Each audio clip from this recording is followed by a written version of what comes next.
اللہ من الشیطان الرجیم بسم اللہ الرحمن الرحیم ما شاء اللہ لا حول ولا قوة الا باللہ العلی العظیم الحمدللہ الملک القدوس السلام المؤمن المہیمن العزیز الجبار المتکبر الحق الذي قوله حق ووعده حق وامره حق وقال الحق في كتاب الحق ويعلمون أن الله هو الحق الصلاة والسلام على النبي الحق والنبأ الحق وصاحب كتاب الحق وقال الحق في حقه إنا أرسلناك بالحق هو أبو القاسم محمد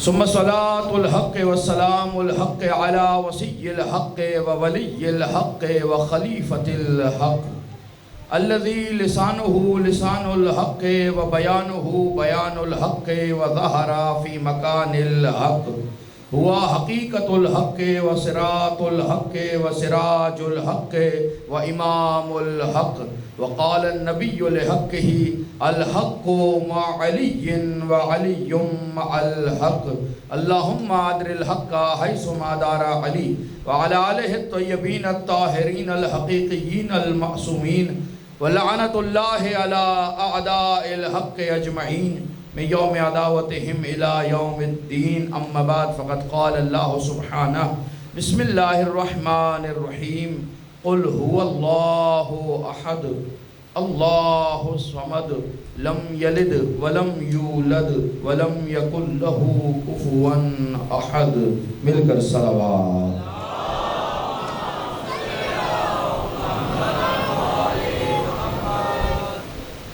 ایک مرتبہ اور اجتماعی درود محمد و آل محمد کی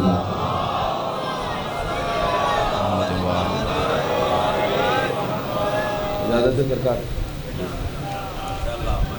واجب الاحترام صاحبان فہم و ذکا محبان نقطہ با تشنگان بادہ ولا ساکنان شہر وفا سائلان دست خدا عاشقان کل کفاؤ حل عطاؤ انماؤ لا فتح سلسلہ گفتگو کا یہ آخری مرحلہ ہے عرفان توحید اور محافظان توحید کے عنوان سے جو گفتگو شروع کی تھی چاند رات سے یہ اس کی 10ویں نشست ہے عرفان توحید اور وارثان توحید اس کے لیے جس سورہ کا انتخاب کیا گیا اسے کہا جاتا ہے سورہ توحید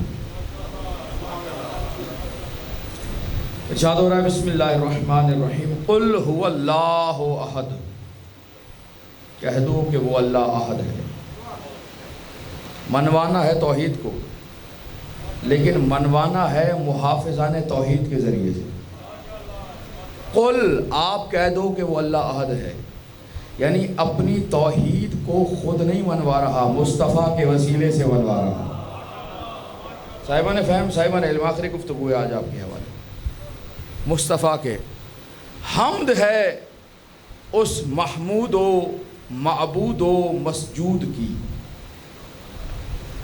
حمد ہے اس محمود و معبود و مسجود کی جس نے اپنے وجود پر شہود کے لیے ایک جیسے 14 محمد بنا دیے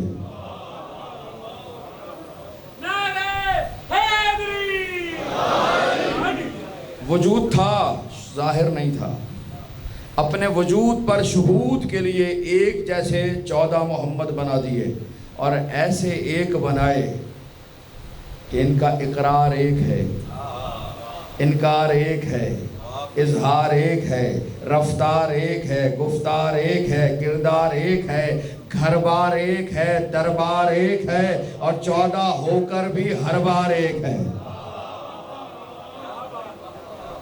جو پہلے نے کہا وہی آخر نے کہا ایسے ایک بنائے جو وجود میں ایک ہیں سجود میں ایک ہیں حدود میں ایک ہیں ورود میں ایک ہیں سرود میں ایک ہیں درود میں ایک ہیں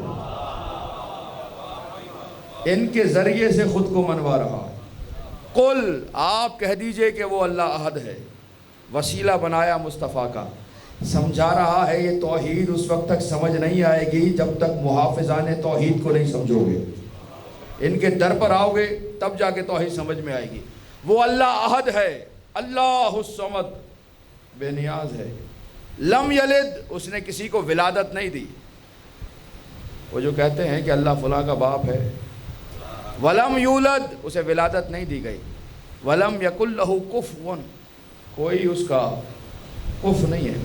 کفوا، احد ہے وہ، کوئی کف نہیں ہے. قل هو اللہ احد اللہ الصمد لم یلد ولم یولد ولم یکن لہ کفوا احد. یہ سارا سورہ ہی صفات کا سورہ ہے. صاحبان فہم، صاحبان علم تشریف فرمائے. صفتوں کا سورہ، صفتوں کا. کیوں؟ صفات کے ذریعے سے ذات پہچانی جاتی ہے. سورج خود پہچان نہیں کرواتا اپنی، اس کی کرنیں ہوتی ہیں جو سورج کی پہچان کرواتی ہیں. محسوس کیجئے کہ کریں گے تو میں بات کو آگے لے کے جاؤں گا. سورج نکلا ہے یا نہیں نکلا ہم اپنے کمرے میں ہیں معلوم نہیں، لیکن جب کرنیں کھڑکی پر، دریچے پر، دروازے پر پڑتی ہیں، دیواروں پہ پڑتی ہیں، تو پھر ہمیں پتہ چل جاتا ہے کہ سورج آ گیا ہے. سورج خود آ کے نہیں بتاتا. صاحبان فہم، صاحبان فہم، تھوڑا سا میرے سے توجہ کریں گے تو لطف آئے گا گفتگو کا. خود نہیں آتا، کرنوں کو بھیجتا ہے. ان کے ذریعے سے خود کی اپنی پہچان کراتا ہے. کیوں؟ کہتا ہے دیکھو انہیں، پہچانو مجھے. جتنا جتنا ان کا عرفان بڑھے گا اتنا اتنا میرا عرفان بڑھے گا. صفات، ذات اور ہے، صفت اور ہے. صفات کے ذریعے سے ذات تک پہنچنا ہے. آگ لگی ہوئی ہے کہیں، کیسے پتہ چلے گا؟ دھواں اٹھ رہا ہے. دھواں بتائے گا کہ آگ لگی ہوئی ہے. کبھی ظاہری آگ لگتی ہے، کبھی باطنی آگ لگتی ہے. یہ جو معاشرے میں دھواں نظر آ رہا ہے کہ مجلس نہیں ہونے دیں گے، جلوس نہیں نکلنے دیں گے، علم گزرنے نہیں دیں گے، یہ دھواں بتا رہا ہے کہ آگ لگی ہوئی ہے حضور. اور آگ کس کے ذکر سے لگی ہے؟ حسین منی و انا من الحسین. حسین کے ذکر سے ناراض ہو رہے ہیں، آگ لگا رہے ہیں. حسین کا ذکر نہیں، مصطفیٰ کا ذکر ہے. صفات کے ذریعے ہمیں ذات تک پہنچنا ہے. جتنا صفات کا عرفان بڑھے گا اتنا ذات کا عرفان بڑھے گا.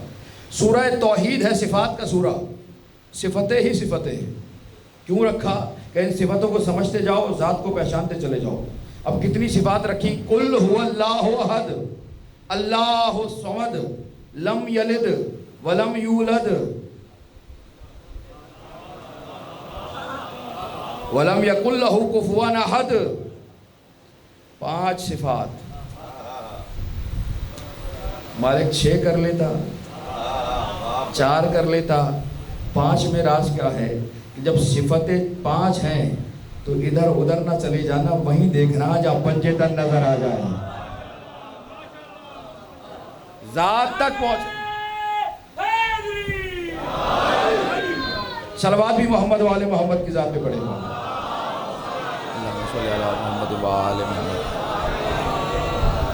آپ سب کا میں بہت شکر گزار ہوں. مسلسل آپ نے زحمت فرمائی ہے اور توجہ سے گفتگو سنی ہے، لیکن ابھی کچھ چہرے میں نے دیکھے ہیں جو درود نہیں پڑھ سکے.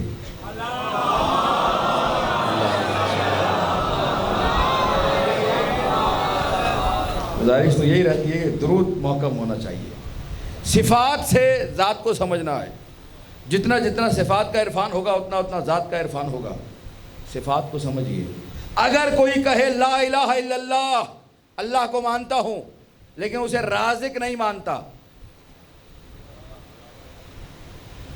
صفت کا انکار کر رہا ہے، ذات کا نہیں. مومن ہے کافر ہے. اللہ کو مانتا ہوں اسے خالق نہیں مانتا، ذات کو مانتا ہوں صفت کو نہیں مانتا. شک کریں گے نا کہ یہ ہے بھی اپنا ہے پرایا ہے. اللہ کو مانتا ہوں اسے قادر نہیں مانتا، یہ مشکوک ہو گیا ہے، اپنا ہے پرایا ہے. اگر کوئی کہے مصطفیٰ کو نبی مانتا ہوں، خاتم النبیین نہیں مانتا، سوچیں گے ضرور، اپنا ہے پرایا ہے، مومن ہے منافق ہے۔ اسی طرح اگر کوئی کہے علی کو مانتا ہوں، امام نہیں مانتا، علی کو مانتا ہوں، اس کے فضائل نہیں مانتا، علی کو مانتا ہوں، اس کی صفات نہیں مانتا، کہیں گے جھوٹ بول رہا ہے، مانتا ہی نہیں ہے۔ جو مانے گا وہ صفات کا اقرار کرے گا، صفات کے ذریعے سے ذات تک پہنچنا ہے اس نے۔ صفات سورہ توحید ہے، صفات کا سورہ، سورہ اخلاص، سورہ قل هو اللہ احد، اخلاص توحید، صفات کے ذریعے سے خدا کو منوا رہا ہے۔ یہودی اللہ کو مانتے ہیں، ذات کو مانتے ہیں، واحد ہونے کی، احد ہونے کی صفت کو نہیں مانتے۔ عیسائی ذات کو مانتے ہیں، صفت کو نہیں مانتے۔ یعنی صفت کی طاقت اتنی ہے، اگر کوئی صفت کا انکار کر دے تو ذات کا منکر ہو جائے۔ ماننا ہے تو صفت کے ذریعے ماننا ہے، صفات کے ذریعے سے اسے ماننا ہے۔ جملہ آپ کی نظر کر رہا ہوں، صفات کا سورہ قل هو اللہ احد، جس سورے کا نام ہی توحید ہے، جس کے ذریعے توحید کو منوا رہا ہے، اس میں ذات نہیں رکھی۔ ایک مرتبہ اللہ کہہ دیا خاموش، اب صفتیں ہی صفتیں بیان کر رہا ہے، سمجھا رہا ہے صفات کو مانو گے تو ذات کا اقرار سمجھ میں آئے گا۔ پہلے صفات کے در پر آؤ، پھر ذات تک پہنچو گے۔ قل هو اللہ احد میں صفات ہی صفات ہیں۔ اب خدا جانے نبی نے علی کو دیکھ کر کیوں کہا تھا یا علی مسئلوں کا مسئلو قل هو اللہ احد، علی تیری مثال قل هو اللہ احد جیسی ہے۔ جو ذات کو مانے اور صفات کا انکار کر دے، اس کا وہی حشر ہوگا جو منافق کا ہوتا ہے۔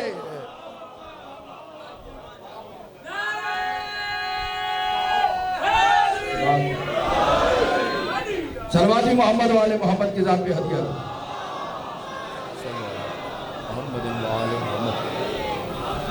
علی مسئلوں کا مسئلو قل هو اللہ احد فی القرآن، تمہاری مثال ایسی ہے جیسے قرآن میں سورہ توحید ہے، قرآن میں سورہ قل هو اللہ احد ہے۔ علی جس نے اسے ایک مرتبہ پڑھا، 3 ثلث میں سے 1 ایمان مکمل، توحید مکمل ہو گئی۔ قرآن پڑھ لیا، 3 حصوں میں سے 1 حصہ، 1/3 قرآن پڑھا۔ جس نے سورہ توحید کو 2 مرتبہ پڑھا، 2 مرتبہ قرآن، 3 میں سے 2 حصے پڑھ لیے۔ جس نے 3 مرتبہ پڑھا گویا پورا قرآن پڑھ لیا۔ علی کی مثال قل هو اللہ احد جیسی۔ اب نبی نے فرما دیا سورہ توحید، ایک اور راز رکھا سورہ توحید میں کہ اگر گھر سے نکل رہے ہو اور خطرہ ہے کہ دشمن حملہ کرے گا، 10 مرتبہ سورہ توحید پڑھ کر خود پہ دم کر لیجئے۔ کس کے دشمن نہیں ہیں؟ کسی کے ظاہر ہیں، کسی کے باطنی۔ کچھ ایسے مرئی ہیں جو نظر آتے ہیں، کچھ نامرئی دشمن بھی ہیں، خفیہ ہاتھ بھی ہیں، اور کتنی اصطلاحیں آپ دیتے چلے جائیں۔ ظاہر نہیں کرتے، دل میں دشمنی رکھتے ہیں، حاسد ہیں، حسد کرتے ہیں۔ فرمایا جب نکلنے لگو 10 مرتبہ سورہ توحید پڑھ کے خود پہ پھونک لو۔ تیسری صفت کمال ہے سورہ توحید کا، اگر کوئی 5 وقت کی نمازوں میں ایک نماز میں بھی سورہ توحید نہ پڑھے، فرمایا مکروہ فعل انجام دے رہا ہے۔ اور واضح کروں بچوں کو بھی سمجھ میں، فجر کی نماز پڑھی قل هو اللہ احد نہیں پڑھی، ظہرین کی نماز پڑھی سورہ توحید نہیں پڑھی، مغربین کی نماز پڑھی سورہ توحید نہیں پڑھی، فرمایا مکروہ فعل انجام دیا ہے۔ نہ پڑھنا مکروہ ہے، پڑھ کیا رہا ہے؟ واجب، واجب پڑھنے کھڑا ہوا ہے، لیکن اگر سورہ توحید نہیں پڑھ رہا تو مکروہ کر رہا ہے۔ بار بار یاد دلایا جا رہا ہے صفات الہی، سمجھو صفات کو۔ فضائل کا آخری جملہ اور گفتگو آگے بڑھا رہا ہوں۔ علی تمہاری مثال قل هو اللہ احد ہے، مسئلوں کا مسئلو قل هو اللہ احد فی القرآن، جیسے قرآن میں سورہ توحید ہے، جیسے قرآن میں سورہ قل هو اللہ ہے، ایسے انسانوں میں تم ہو۔ عجیب عجیب عجیب روایت ہے نا نبی، جیسے قرآن میں سورہ قل هو اللہ احد ہے، ایسے انسانوں میں تم ہو۔ یا رسول اللہ علی کو تشبیہ دینی تھی تو اتنے سارے سورہ قرآن میں ہیں، علی کو تشبیہ دینی تھی تو سورہ بقرہ سے دیتے، سب سے بڑا سورہ ہے وہ، سورہ سب سے بڑا ہے، علی آپ کے بعد سب سے بڑا ہے، تشبیہ جامع ہوتی۔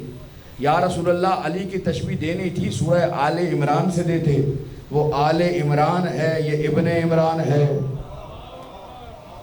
یا رسول اللہ علی کی تشبیہ دینی تھی سورہ مائدہ سے دیتے، وہ سورہ مائدہ ہے، اور علی وہ ہے جس کے در سے روٹیاں خیرات کی جاتی ہیں۔ علی کی تشبیہ دینی تھی سورہ رحمان سے دیتے، سورہ رحمان قرآن کا دولہا ہے، علی فاطمہ کا دولہا ہے۔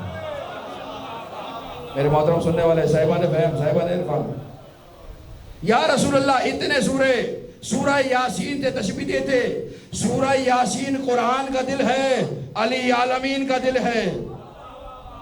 علی کو تشبیہ دینی تھی تو سورہ توحید سے کیوں دی؟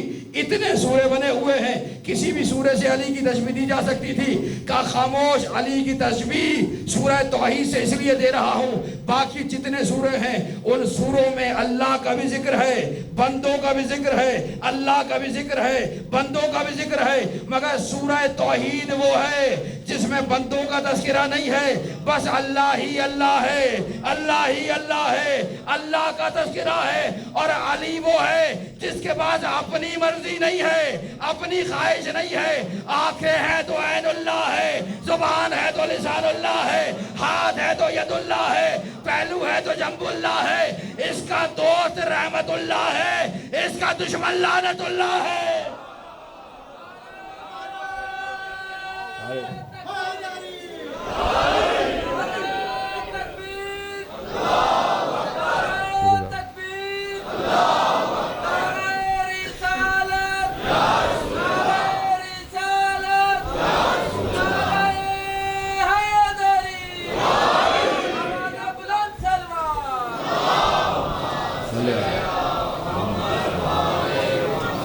روزانہ آپ کی توجہات کو صفات کے ذریعے پہنچنا ہے خالق تک۔ ان صفتوں میں سے کچھ صفات ثبوتیہ ہیں، کچھ صفات سلبیہ ہیں۔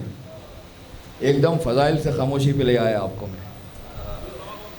صفات ثبوتیہ ثابت ہیں رب کے لیے، صفات سلبیہ جنہیں الگ کرنا ہے، خدا کی طرف نسبت نہیں دینی۔ صفات دو حصوں پہ مشتمل۔ صفات ثبوتیہ میں سے ایک صفت ہے علم، علم الہی۔ علم کسے کہتے ہیں؟ علم کی معنی کیا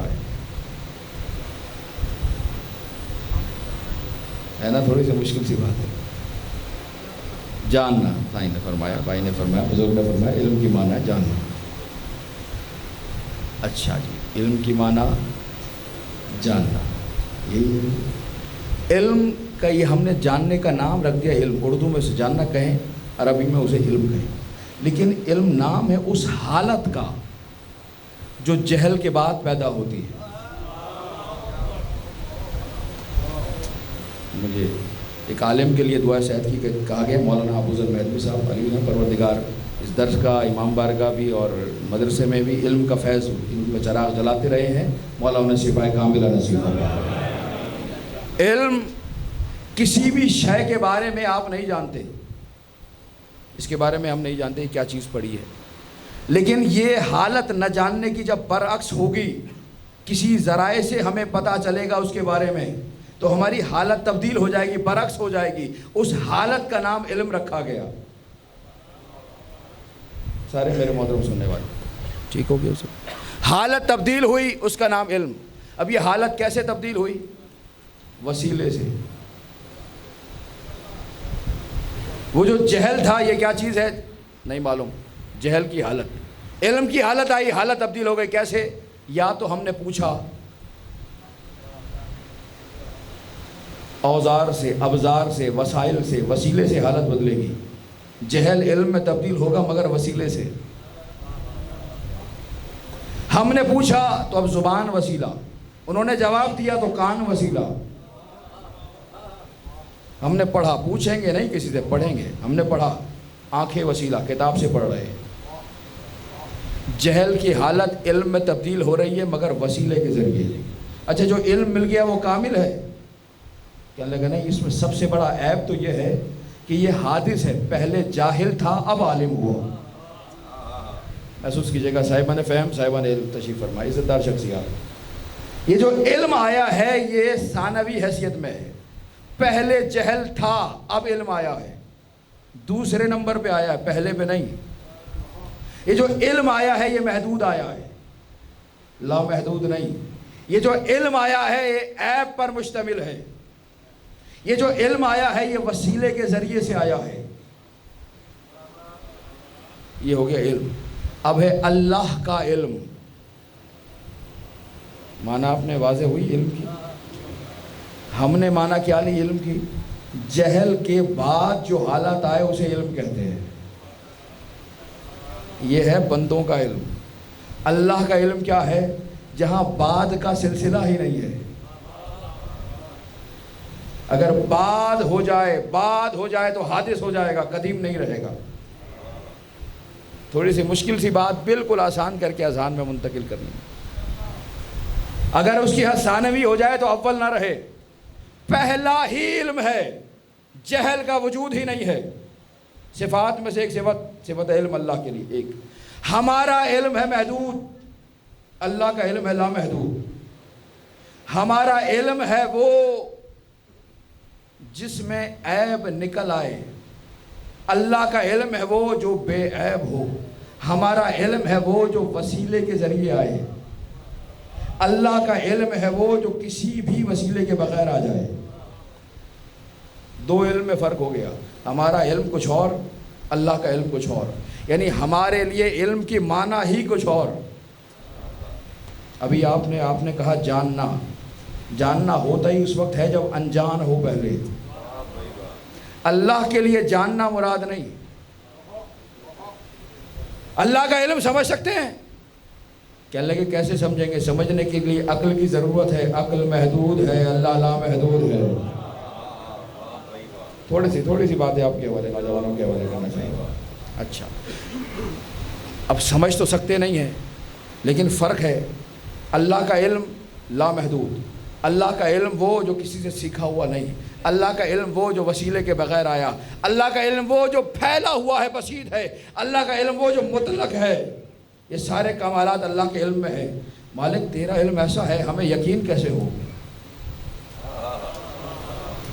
عرفان توحید, محافظان توحید. مالک تو اتنا بڑا عالم ہے, اتنا علم ہے تیرے پاس, ہمیں یقین کیسے ہو؟ کہ تمہیں یقین دلانے کے لیے ایک بندہ ایسا بنا کے بھیج دیا ہے جو دنیا میں آتے تلاوت کر کے بتاتا ہے یہاں نہیں پڑھا, وہاں سے پڑھ کر آیا ہو. اور جب بڑا ہوتا ہے تو ممبر پہ آ کے کہتا ہے سلونی سلونی. ایسے کو بنا کے بھیج دیا ہے کہ اسے دیکھو مجھے پہچانو. جب بندہ ایسا ہے تو اللہ کیسا ہوگا؟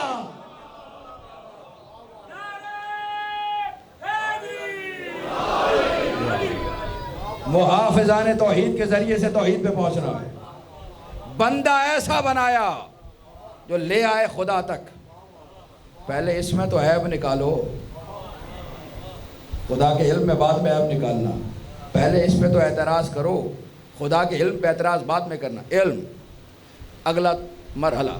علم کی دو قسمیں ہیں, علم حضوری, علم حصولی. علم حضوری یعنی جو شے معلوم کرنی ہے وہ معلوم, وہ حاضر ہو جائے, خود موجود ہو, بذات خود وہ شے موجود ہے. علم حضوری. علم حصولی وہ چیز تو موجود نہیں ہے لیکن اس کی تصویر ذہنی ہمارے پاس ہے. یہ وہ علم کلام کی مشکل بحث ہے, بالکل آسان, پانی پینے جتنا آسان ہو جائے گا انشاءاللہ. علم حضوری شے حاضر ہو. علم حصولی حصول والی شے تو نہیں ہے, تصویر ذہنی, صورت ذہنی موجود ہے. وہ صورت ذہنی سے چیز کو سمجھتے ہیں. مینار پاکستان ابھی موجود ہے یہاں پہ. اب وہ چوڑا ہے یا لمبا ہے, اس کے بارے میں علم بتائیے. کہیں گے اس کی تصویر ذہنی ہے ہمارے پاس. یا تو شے خود حاضر ہو جائے, یا وہ ہے علم حضوری, یا شے حاضر نہ ہو, اس کی صورت ذہنی موجود ہو. علم حصولی، وہ علم جو حاصل کیا جائے، لیکن ان دونوں میں جو صفت مشترک ہے وہ یہ ہے کہ دونوں میں وہ شے معلوم ہمارے علم کے گرد آ جاتی ہے، ہمارا علم اس کا احاطہ کر لیتا ہے، شے کا احاطہ کر لیتا ہے۔ آسان بالکل آسان سی بات۔ آپ جاگ رہے ہیں یا سو رہے ہیں؟ کیسے پتا چلا؟ آپ ہی ہیں یا کوئی اور بیٹھا ہے؟ علم چاہیے نا، علم۔ آپ ہی ہیں، کیسے پتا چلا؟ دلیل سے بات ہو کہ ہم اپنے نزدیک حاضر ہیں، جب حاضر ہیں تو علم حضوری ہے۔ اچھا، آپ خوش ہوتے ہیں، کیسے پتا چلتا ہے خوش ہوں؟ انسان اپنے نزدیک حاضر ہے، جب حاضر ہوتا ہے تو پتا چلتا ہے کہ خوشی کی کیفیت میں، غم کی کیفیت میں۔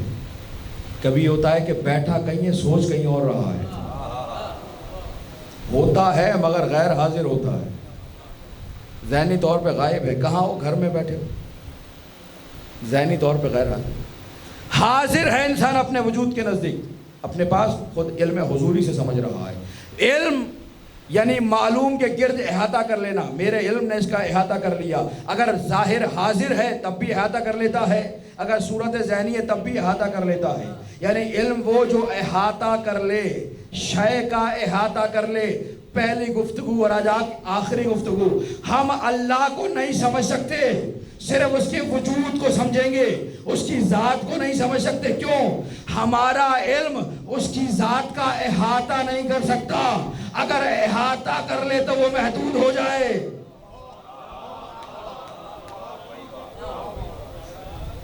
مشکل تو نہیں ہے تھوڑی سی گفتگو؟ اگر احاطہ کر لے تو محدود ہو جائے۔ علم وہ جو کسی کا احاطہ کرے۔ علم حضوری حاضر ہو، علم حصولی چیز موجود نہیں ہے، تصویر ذہنی ہے، اس کے ذریعے سے علم لے رہا ہے۔ ایک اللہ کا علم حضوری ہے، حصولی نہیں ہے، کسی اور سے نہیں دیکھتا، ہر چیز اس کے نزدیک حاضر ہے۔ اب اس کے علم کی دو قسمیں ہیں، علم کی اپنی دو قسمیں ہو گئیں، پھر علم الہی کی تھوڑے لب کشائی کرنی پڑے گی آپ کو میرے ساتھ۔ دو قسمیں، علم ذات، اپنی ذات کا علم، اللہ کو اپنی ذات کا علم، دوسرا علم غیر، موجودات کا علم۔ اللہ کو اپنی ذات کا علم کیسا ہے ابھی فیصلہ کیا کہ نہیں جان سکتے کیسا ہے۔ موجودات کا علم، اس کی دو صورتیں ہیں، موجودات کی خلقت سے پہلے علم، موجودات کی خلقت کے بعد میں علم۔ علم قبل الخلق، علم بعد الخلق، خلق کرنے سے پہلے جانتا ہے، خلق کرنے کے بعد جانتا ہے۔ ساری موجودات اس کے سامنے حاضر ہے، جب چیز حاضر ہوگی تو یہ نہیں دیکھے گا پہلا کیا ہے بعد کیا ہے۔ گھبرائے نہیں ہے تو میں جملہ آپ کے حوالے کروں گا۔ چیز حاضر ہوتی ہے تو قبل و بعد نہیں دیکھتا، چیز حاضر ہوتی ہے تو فوراً علم ہوتا ہے، فوراً جواب دیتا ہے، فوراً بتاتا ہے۔ اسی لیے علی کے پاس ایک شخص آیا، تھوڑا سا ناراض بھی تھا، کہنے لگا یا علی یہ کیا وجہ ہے جو بھی آپ سے سوال پوچھا جاتا ہے فوراً جواب دے دیتے ہیں۔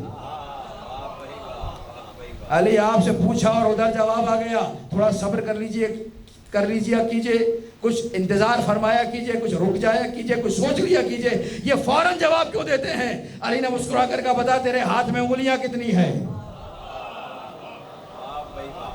کہنے لگا 4 انگلیاں 1 انگوٹھا، 5 انگلیاں ہیں میرے پاس۔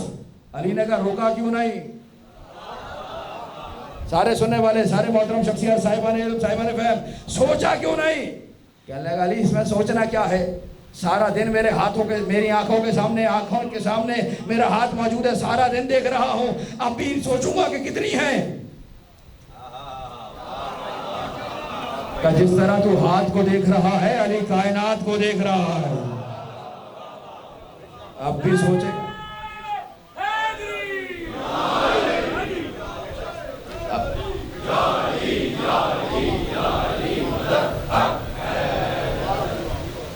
اب بھی سوچے، سوچ کے بتائے کہ کتنی ہے۔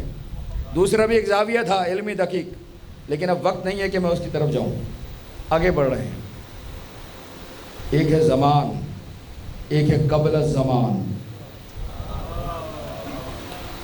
آپ کے علم کو اور آپ کی توجہ کو دیکھتے ہوئے جملہ آپ کے حوالے کر رہا ہوں۔ قبل الزمان، زمان سے پہلے۔ بتائیے زمان کیسے وجود میں آتا ہے؟ زمانہ کیسے بنتا ہے؟ زمان بنتا ہے سورج کی گردش سے، اور زمین کی گردش جسے ہم کہتے ہیں سورج نکلا ہے، ڈوبا ہے، چلا ہے، سر پر آ گیا ہے، اصطلاح سورج کی گردش یا زمین کی گردش جو آپ کو آسان لگے اس کو سمجھ لیجیے گا۔ یہ جب گردش ہوتی ہے تو سیکنڈ بنتے ہیں، منٹ بنتے ہیں، گھنٹے بنتے ہیں، دن بنتے ہیں، ہفتے بنتے ہیں، مہینے بنتے ہیں، سال بنتے ہیں، صدیاں بنتی ہیں۔ صاحبان فہم آسان سی بات آپ کے، یہ صدیاں کیسے بنی؟ زمان تشکیل پاتا ہے کیسے؟ سورج کی گردش سے۔ آغاز کہاں سے؟ سورج حرکت کر رہا ہے تو زمان بن رہا ہے۔ اب جو سورج کے بعد بنے وہ زمان کے تابع ہیں، جو سورج سے پہلے بنے روزانوں آپ کی توجہ ہے۔ اول ما خلق اللہ نوری، اللہ نے سب سے پہلے میرے نور کو خلق کیا۔ نور محمد کا ایک ہے، تجلیاں 14 ہیں، نام 14 ہیں، جہاں سے آج کی بات کا میں نے آغاز کیا تھا۔ یہ زمان کے بعد ہے تو بات کچھ اور ہے، یہ زمان سے پہلے ہے تو بات کچھ اور ہے۔ کیوں کہتے ہیں تینوں زمانے ان کے سامنے ہیں؟ زمان کے محتاج نہیں، ماضی بھی جانتے ہیں، حال بھی، استقبال بھی ہے نا۔ تھوڑی سی مشکل بات، استاد سے ہم نے پوچھا، انہوں نے جواب دیا، کہنے لگے ایک شخص اگر کھڑکی میں کھڑے ہو کے باہر کا نظارہ کر رہا ہے، کاریں جا رہی ہیں، گاڑیاں جا رہی ہیں، کانوائے جا رہا ہے پورا۔ توجہ میرے سارے محترم سننے والے، صاحبان فہم، صاحبان علم، آسان سی دلیل آپ کے حوالے۔ کھڑکی میں سے باہر کا نظارہ کر رہا ہے، کارواں جا رہا ہے، گاڑیاں جا رہی ہیں ساری، تو جو گاڑی اس کی آنکھوں کے سامنے ہے وہ ہے حال۔ جو گاڑی گزر گئی وہ ہے ماضی، جو گاڑی ابھی آئے گی گزرنا ہے جسے مستقبل، جو گزر گئی وہ کیا ہے؟ ماضی، جو ہے دیکھ رہا ہے جسے وہ کیا ہے؟ حال، جس نے ابھی آنا ہے کہا چونکہ یہ کھڑکی میں محدود ہو کے دیکھ رہا ہے اس لیے اس کے پاس حال بھی ہے، ماضی بھی ہے، مستقبل بھی ہے، لیکن اسی وقت ایک ایسا ہے جو چھت پہ کھڑے ہو کے دیکھ رہا ہے۔ آسان سی بات ہے میرے سارے محترم سننے والوں کی خدمت میں، یہ کھڑکی میں سے دیکھ رہا ہے تو اس کے لیے ماضی، مستقبل اور حال ہے، لیکن جو چھت پہ کھڑے ہو کے دیکھ رہا ہے ساری گاڑیاں قطار میں اس کے سامنے جا رہی ہیں، نہ اس کے لیے کوئی ماضی ہے نہ کوئی مستقبل ہے، جو ہے وہ حال ہے۔ کہا یہ ہم ہیں جو محدود ہو کے دیکھتے ہیں، وہ آل محمد ہیں جو زمانے کو محدود کر کے دیکھتے ہیں۔ بھئی اگر زمانے میں محدود ہو جائے تو امام زمانہ کیسے بنے؟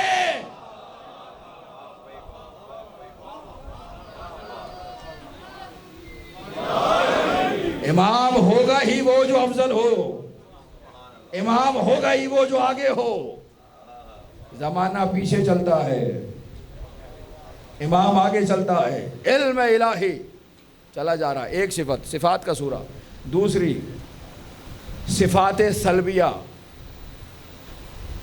نوجوانوں کے لیے میں کیا کروں، توحید وسیع موضوع ہے۔ صفات سلبیہ وہ صفات جنہیں خدا کی طرف نسبت نہیں دینی، سلب۔ کیوں نہیں دینی؟ کیونکہ صفات میں عیب ہے۔ کیوں نسبت نہیں دینی؟ صفات محدود ہیں۔ کیوں نسبت نہیں دینی؟ صفات پست ہیں۔ اللہ کیا ہے؟ کمال مطلق، سارا کمال ذات الہی میں۔ جہاں کمال مطلق ہے وہاں عیب کا کیا کام؟ جہاں طہارت ہی طہارت ہو وہاں نجاست کا کیا کام؟ نجاست دور رہتی ہے کیونکہ طہارت ہے۔ کمال مطلق ہے، عیب والی صفات نہیں آئیں گی۔ عیب والی صفات کون سی ہیں؟ توجہ میرے ساتھ رکھیے گا ضرور، یہ بوتل والی ٹک ٹک بھی بند کر دیجیے گا۔ ایک صلوات پڑھ لیں مل کر آواز سے بلند محمد و آلہ۔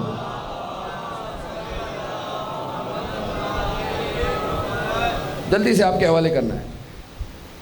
صفات سلبیہ وہ جن کی نسبت اللہ کی طرف نہیں دینی. ایک مرکب نہیں، بسیط ہے، مرکب نہیں. کیوں؟ مل کے بنے گا تو اپنے جز کا محتاج ہو جائے گا. جز جدا کر لیں ناقص ہے. ہم مل کے بنے ہیں، ہاتھ ہیں، پیر ہیں، کان ہیں، ناک ہے. اگر ایک بھی چیز نکال دی جائے تو نقص آ جائے. ایسا ہی محتاج ہو جائے گا. اللہ مرکب نہیں ہے، بسیط ہے. دوسری صفت اللہ متعدد نہیں. توحید کے برعکس لے کے چلے جائیں. ایک سے زیادہ نہیں. ایک سے زیادہ ہو جائے گا تو شریک ہو جائے گا. شریک نہیں رکھتا، لا شریک ہے. تیسری چیز جسم نہیں رکھتا. جسم رکھے گا تو اسے مکان کی ضرورت پڑے گی. مکان اللہ کا ہے لیکن اللہ رہتا نہیں ہے. نسبت دے دیتا ہے اپنی طرف، یہ میرا مکان ہے. آیا نہیں؟ آئے تو محدود ہو جائے. محدود ہو تو معیوب ہو جائے. معیوب ہو تو معبود نہ رہے، خدا نہ بنے گا. عیب آ گیا اس کے اندر. اچھا، مکان نہیں، جہت نہیں ہے. جہت